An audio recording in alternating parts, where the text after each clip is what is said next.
Quelle aubaine et quel programme chargé pour les déboulonneurs de pub à l'occasion de la semaine de l'environnement.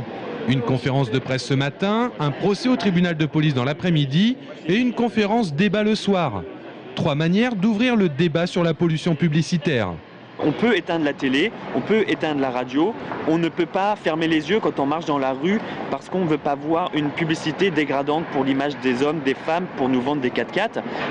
On ne peut pas le faire. C'est pour ça que, effectivement, on se sent de plus en plus agressé à Tours et notamment Place Jean Jaurès par toutes ces publicités JC Decaux.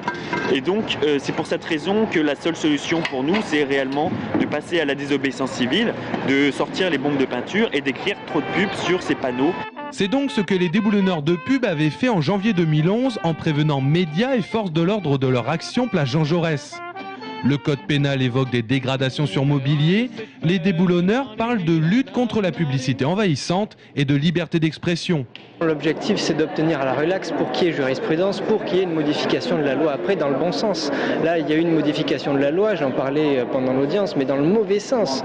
On va avoir droit aux écrans numériques de publicité, aux bâches géantes de publicité, à la publicité dans les parcs naturels régionaux, devant les monuments historiques, près de la Loire qui est classée au patrimoine de l'UNESCO. Enfin, là, c'est allé dans le mauvais sens. On veut que ça aille dans l'autre sens. Sur le plan juridique, l'avocat des déboulonneurs prévenus a également posé la question de la légalité de barbouiller des panneaux illégaux.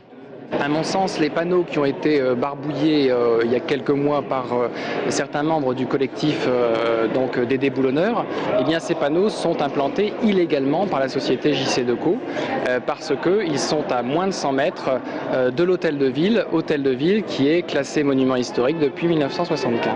Les déboulonneurs ont perdu et devront s'acquitter de 150 € d'amende. Aujourd'hui, un seul jugement du tribunal correctionnel de Paris a estimé en 2010 que ce type d'action relevait de la liberté d'expression.